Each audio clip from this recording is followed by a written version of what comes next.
ሩሲያ በ7000 ኪሎ ሜትር የሚምዘገዘግ ሃይፐርሶኒክ ኒውክሌር ሚሳይል እንዳላት ለመጀመሪያ ጊዜ ፍንጭ ሰጥታለች። ይሄው እጅግ መርዘኛ ነው የተባለለት የኒውክሌር ጦር መሳሪያ ከመተኮሻው መሳሪያ ላንቃ ከተፈተለከ ለንደንን ወደ አመድነት ለመቀየር የ5 ደቂቃ ጊዜ ብቻ ነው የሚወስድበት ይላል የማይ ለንደን ድረገጽ ዘገባ። በሌላም ዜና ሩሲያ ምስጢራዊ የተባለ ጦር መሳሪያ በዩክሬን ማስፈራራኔ አሜሪካ ሰላዮች ደርሰንበታል ሲሉ ገልጠዋል።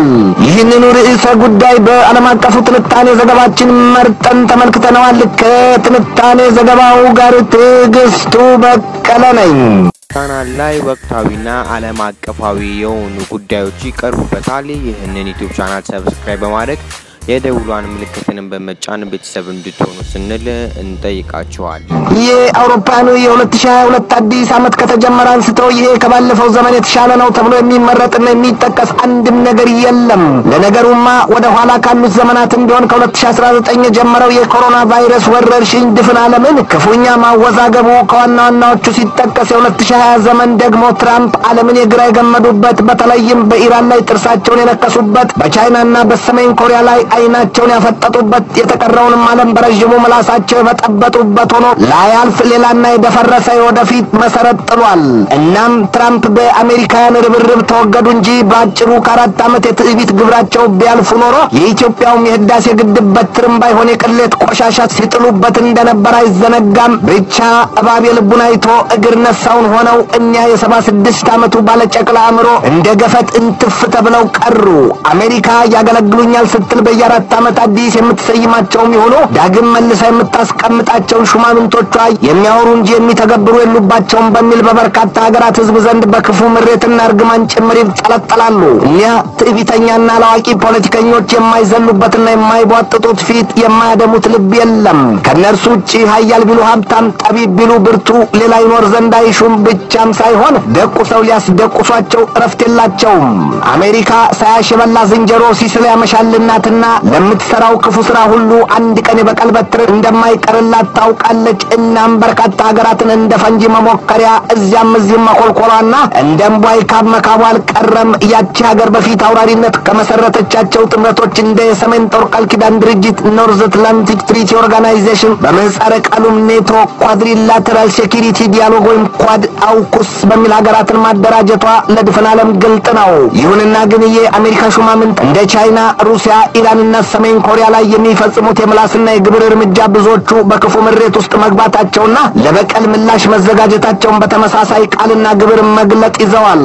አሜሪካ ከዚያም በላይ በሌሎች ሀገራት የውስጥ ጉዳይ ጣልቃ መግባቷ በተቃራኒ የቆሙትን ሀያላኑን ሩሲያና ቻይናን አስቆጥቶ ሩሲያን ለዛሬው በዩክሬን ላይ በትር ማስነሳቱ ይታወቃል።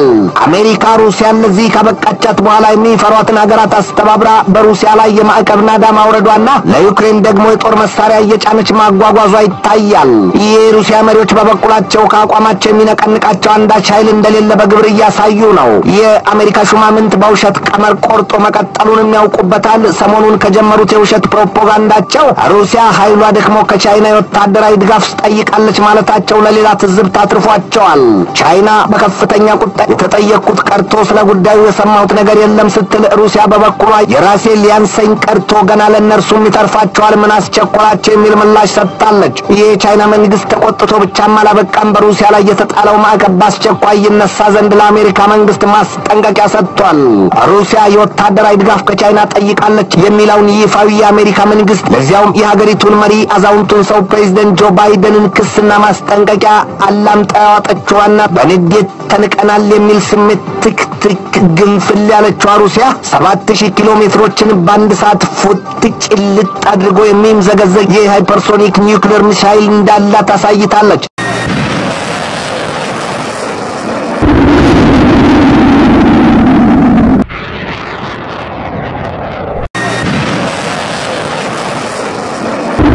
ይሄው የሩሲያ ሃይፐርሶኒክ ኒውክሌር ሚሳይል ታዲያ የእንግሊዟን ርዕሰ ከተማ ለንደንን ድባቅ ለመምታት ቢበዛ 5 ደቂቃ ጊዜ ብቻ ነው የሚወስድበት። ሩሲያ ዛሬ ያሳየችው የሃይፐርሶኒክ ኒውክሌር ሚሳይል በክሬምሊን ጎምቱ ባለስልጣናት ዘንድ አንስቶፐብል በሚል ተቦካሽቷል፣ ተወድሷል። የሩሲያው ፕሬዝዳንት ቭላዲሚር ፑቲን በተደጋጋሚ ለምዕራባውያኑ በሰጡት ማስጠንቀቂያ ታውን በእናንተ አእምሮ የማይገመት ኪሳራ ይገጥማችኋል፣ እረፉ፣ በዩክሬን በመናደርገው አሰሳ እግራችሁን ቀርቶ ምላሳችሁን ብትሰነዝሩ ውረድ ከኛ ማለታቸው አይዘነጋም።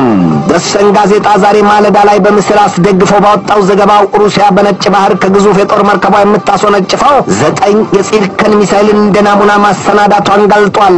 የሩሲያ የመከላከያ ሚኒስቴር የሚቆጣጠረው የዛቬዝዳ የቴሌቪዥን ቻናል ባሰራጨው ዘገባው ሩሲያ አዲስ ያወጣቸው የሃይፐርሶኒክ ኒውክሌር ሚሳኤል እጅግ ከመፍጠኑ የተነሳ ምንም አይነት መከላከያና መከለያ ሳይደርስበት ውድመት ያደርሳል ነው ያለው። የዚያን መዘዘኛ የሃይፐርሶኒክ የኒውክሌር ሚሳኤል ያጠመዱ መርከቦችን የሚያዙት ባለመጀመሪያው እርከን ካፒቴን ኢጎር ክሮክማን ለቻናል 1 ቴሌቪዥን ጣቢያ በሰጡት ማብራሪያ don't think there will be anything to counter this in the next few years።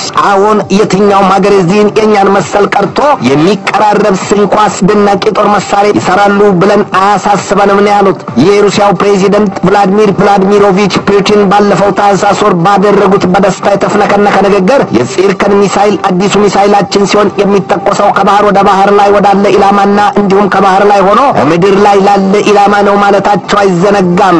ፑቲን አሉ በዚያን ጊዜው ማብራሪያቸው this is a big event for our country, a significant step in improving Russia's security and increasing defense capability።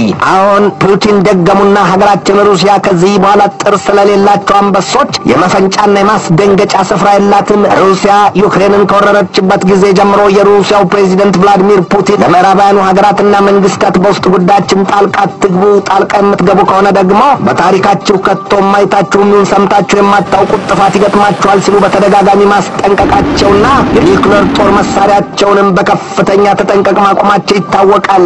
ይህ በእንዲህ እንዳለ የሩሲያው የጠፈር ምርምር ማዕከል ሮስኮሞስ ዋና ዳይሬክተር ዲሚትሪ ሮጎዛን የተስላውን ዋና ኃላፊ ኤሎን ሙስክን ክፉኛ ወርፈዋቸዋል እንዲህ ሲሉ ሊትል ዴቪል ኤሎን ሙስክ ቭላዲሚር ፑቲንን ክፉኛ መተቸታቸውን ተከትሎ ነው ለአፎለምታቸው የመታሻ ቅባት ሳይሆን ከባድ ተክሳጽ የሰጧቸው ሮጎዛን ታዲያ ያንን የተክሳጽ ቃል ወስጀዋለሁ ያሉት ከታዋቂውና ስመጥሩ ሩሲያዊ ገጣሚ አሌክሳንደር ፑሽኪን ነው። ሙሉ ቃሉ you little devil, are you still young? You are weak to compete with me.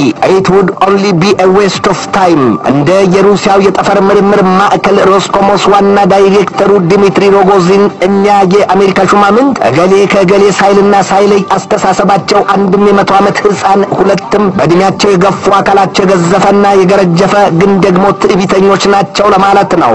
ሩሲያ በዩክሬን ጦርነት ዙሪያ በሰጠችው ዝርዝር ማብራሪያ በዩክሬን የተያዘው ዕቅድ ሙሉ በሙሉ በስኬት ይጠናቀቃል፣ ነገር ግን እጅና ምላሳቸው ማደብ ለተሳናቸው አካላት ወዮላቸው ስትል በጽኑ አስጠንቅቃለች። ክሬምሊን ዛሬ ማለዳ ላይ ባወጣው ጥልቅ ማብራሪያው አረ ለመሆኑ ምን የሚያወሩት ቢያጡ ነው የአሜሪካ ባለስልጣናት ለሩሲያ ክፉ የተመኙላትና ከቻይና ወታደራዊ ድጋፍ ጠየቀኝ ሲሉ ሙልጭ ያለ ውሸት ያስተጋቡት ሲል ኮንኗል።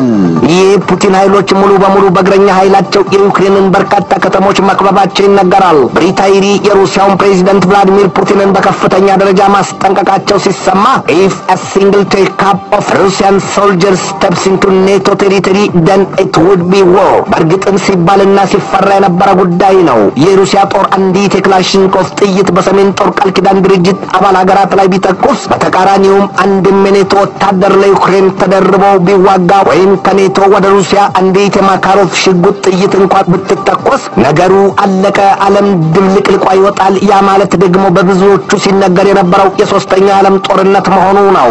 የቀድሞው የብሪታንያ የጤና ሚኒስትር ማት ሃንኮክን ከስልጣን መልቀቅ ተከትሎ ወደ ስልጣን የመጡት ትውልደ ፓኪስታናዊው የብሪታንያው የጤና ሚኒስትር ሳጂድ ጃቪድ ሩሲያ ከፖላንድ ድንበር በ20 ኪሎ ሜትር ርቀት ላይ ትናንት የፈጸመችው እጅግ ከባድ ድብደባ ለምዕራባውያኑ ግልጥ ሊሆንላቸው ይገባል፣ በቀጣይ በትሩ የነርሱ መሆኑን ማሳያ ነው ሲሉ አስጠንቅቀዋል። ያ በምዕራብ ዩክሬን የሚገኘው የያቮሪቭ የወታደራዊ ማዘዣ እጅግ ከባድ የተባለ የሩሲያ ሚሳኤልና የአየር ድብደባ የተፈጸመበት እሁድ ለሰኞ አጥቢያ ከኩለ ሌሊት በኋላ መሆኑ ይታወቃል። በዚህ አካባቢ ያሉና አገር ሰላም ብለው እንቅልፋቸውን የተኙ ሰዎች ከእንቅልፋቸው የነቁት የሩሲያ ሚሳኤሎች ገና ከላንቃቸው ወጥተው ባሰሙት የነጎድጓድ ድምጽ ሲሆን ሰማዩ ደግሞ ፍጹም ተቀዶ እሳት የተያዘበት መጋረጃ መስሎ እንደነበር የዓይን እማኞቹ ገልጠዋል። የብሪታንያው የጤና ሚኒስትር ጃቪድ አሉ ከሾላው አፍንጫቸው ስር ለነገር ያሞጠሞጠ ከንፈራቸውን በምራቃቸው እያራራሱ የሩሲያው ፕሬዚደንት ቭላዲሚር ፑቲንን አሁን እያፈጠነህና እያስገሰገሰ ያለው ከባለ 30 አባል ሀገራቱ ጥምረት ኃይል ወይም የሰሜን ጦር ቃል ኪዳን ድርጅት ጋር ልትዋጋ መሆኑን አውቀው ሲሉ በጥብቅ አስጠንቅቀዋቸዋል ሲል የዘገበው ስካይ ኒውስ ነው። እንግሊዝና ሌሎች በርካታ ሀገራት ወታደሮቻቸውን ለዩክሬን ዩክሬን ለማሰለፍ ቢዶልቱም እንኳን በቀጥታ ከባለ ግዙፏ ኒውክሌር ታጣቂ ሀገሯ ሩሲያ ጋር ጦርነት ውስጥ መግባት ይሆናል በሚል ሐሞታቸው መፍሰሱ ይነገራል። በሌላም ዜና የሩሲያው የፖለቲካ ተቃውሞ አራማጅ በሰጡት ማብራሪያ ቭላዲሚር ፑቲን ዊል ዲስትሮይ ዘ ወርልድ ሲሉ መግለጣቸው ምዕራባውያኑን በሁለት ፊት ስለት ያለው ሰይፍ መዋጥ አድርጎባቸዋል። አሁን ከሩሲያው ፕሬዚደንት ቭላዲሚር ፑቲን አይኖች የሚነበበው ጽሑፍ ሌላ ሆኗል። ይህ ዓለምን የመጥፊያ ትንቢት ማስፈጸሚያ የሚሉት እጅግ በርክተዋል። የሩሲያ መንግስት በዩክሬን ምድር እጅግ ሚስጥራዊ የተባላላቸውን የጦር መሳሪያዎች ማስፈሩ ይነገራል። እኛ የአሜሪካ የስለላ ተቋማት የወጡት መግለጫ እንደሚያሳየው ከበርሜል የገዘፉ መጠነ በርካታ ሚሳይሎችን፣ የአየር መቃወሚያ ራዳሮችን እንዲሁም በእግር የሚተኮሱ ሚሳይሎችን ማንም አይቷቸው የማያውቅ በዩክሬን ምድር ምሽግ ቆፍራ ሩሲያ ማከማቸቷን የፖለቲካል ዋየር ዘገባ ያሳያል። ሩሲያ የኢስካንደር ሚሳይሎቿንም በዚያው ማስፈሯን ዘገባው ያትታል። ቻይና በበኩሏ አሜሪካ በሩሲያ ላይ የጣለችውን ማዕቀብ ሁሉ በአስቸኳይ ታነሳ ዘንድ ጠንካራ ጥያቄ ማቅረቧ ታውቋል። የቻይናው የውጭ ጉዳይ ሚኒስትር ዋንግ ያንን አጭርና ፈርጣማ ክንዳቸውን እጥፍ ዝርግት እያደረጉና አጭሩን አፍንጫቸውን ደጋግመው እየነካኩ ቃላችን ይከበር፣ ያ የማይሆን ከሆነ ደግሞ አሉ አሜሪካ ማዕቀቡን የማታነሳ ከሆነ ማለታቸው ነው፣ ቀጣውን ጠብቁ ብለዋል። ዓለምን ባንክሮ ለተመለከታት እዚህ ቦታ አስተማማኝ ሰላም አላት ብሎ ለመናገር አይቻልም። ሰው ሁሉ ጦርነትና የጦርነቱን ወሬ ብቻ ሊሰማ ግድ ሆኖበታል። ትንታኔ ዘገባውን ስናዘጋጅ በዋቢነት ኒውስ ሴኩሪቲ ቢት ድረገጽን፣ ካሲኖ ወርልድን፣ ኢንተርናሽናል ቢዝነስ ታይምስን፣ ሚረርን፣ አልጀዚራንና ዘሰንን ተጠቅመናል።